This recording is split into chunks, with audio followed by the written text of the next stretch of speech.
Olá galera, bem-vindos a mais um vídeo de exercício referente à disciplina Matemática Discreta 2. E aqui eu vou estar fazendo um exercício referente a circuito e caminho de Euler. O que vem a ser um circuito de Euler? Certo? Se você não está lembrando, vamos relembrar aqui. É um circuito simples no qual eu percorro todas as arestas de um grafo uma única vez e retorno para o mesmo ponto do qual eu saí.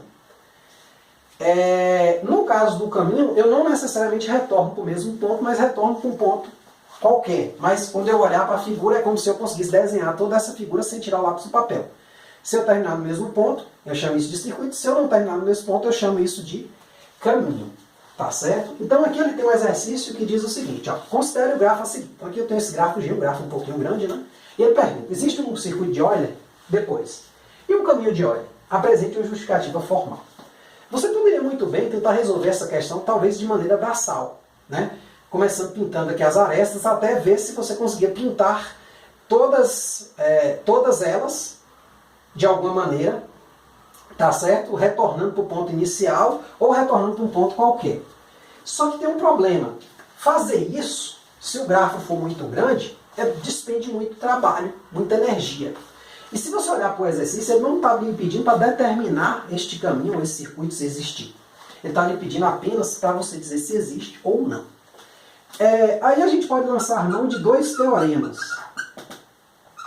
O primeiro deles diz o seguinte, se o grau de todos os vértices for de G, isso é equivalente, ou seja, isso ocorre se e somente se G tem um circuito de Euler, ou seja, o grau de VI é par para todo VI pertencente a G, isso ocorre se e somente se existe um circuito de Euler.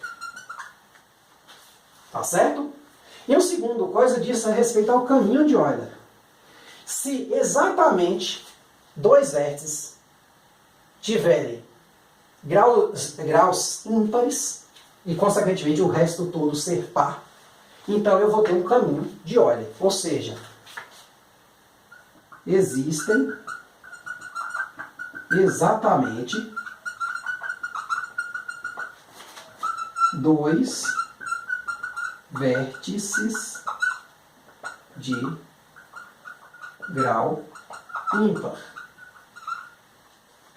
Isso ocorre se somente se, ou seja, existem exatamente dois vértices de grau ímpar no grafo G, isso ocorre se somente se existir um caminho de Euler. Certo? Então, no primeiro resultado, se o grau de todo mundo for par, vai ter um circuito. E se existir exatamente dois vértices de grau ímpar, vai existir um caminho. Então, nos resta só calcular o grau. O que é o grau de um vértice? Como o grafo é não orientado, o grau vai ser o número de arestas que incidem com esse vértice. Por exemplo, aqui em A incidem 4 arestas, então o grau aqui é 4. Aqui em B incidem 1, 2, 3, 4 também.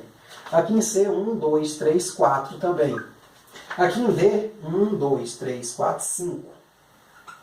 Aqui em E, 1, 2, 3, 4, 5, 6. Aqui em F, 1, 2, 3, 4, 5, 6. Aqui em G, 1, 2, 3, 4. Aqui em H, 2, duas arestas. Aqui em G, 1, ou em I, né? Em I, desculpe. 1, 2, 3, 4.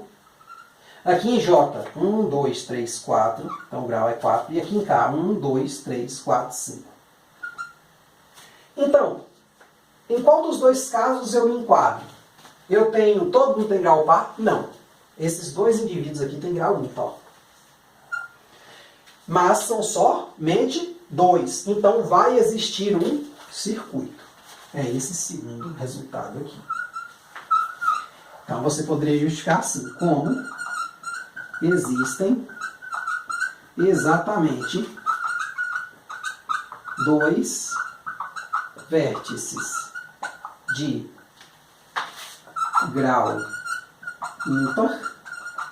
Aí eu vou destacar eles, que é em D e K.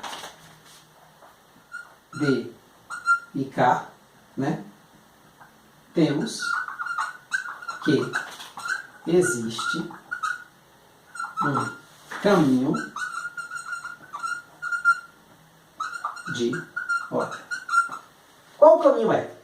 Aí se você tivesse questionamento, mas como é que eu acho? Aí existe uma regra que diz que eu tenho que começar de D ou de K a percorrer essas arestas, ou a desenhar essa figura, e começando de D eu vou terminar em K, e começando de K eu vou terminar em D. Mas não vem ao caso, não foi isso que foi solicitado. Então esse teorema aqui, que é um resultado muito importante, ele garante que existe o quê? Um caminho.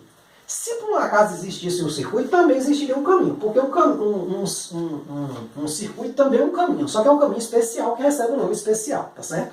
Mas como só a segunda afirmativa foi verdadeira, beleza, a gente fica só com o caminho de Euler mesmo. Aí uma tarefa boa seria você tentar achar esse caminho. Agora que você sabe que existe, pelo menos você pode ficar tranquilo que se você tentar bastante, provavelmente você deve conseguir. Agora imagine que nem a condição 1 nem a condição 2 fosse verdadeira, e você começasse tentando achar. Então você ia perder um tempo precioso e talvez nem existisse. Não, talvez não, nem existiria, porque esses resultados aqui são sim só sim. Então, se você olhar bem, você só tem esses dois casos. Tá certo? Então todos os caminhos de Euler são determinados, ou circuitos, a existência deles é determinada com apenas esses dois teoremas. Quer dizer, a gente consegue fechar bem a teoria. Então é isso aí, muito obrigado, até a próxima.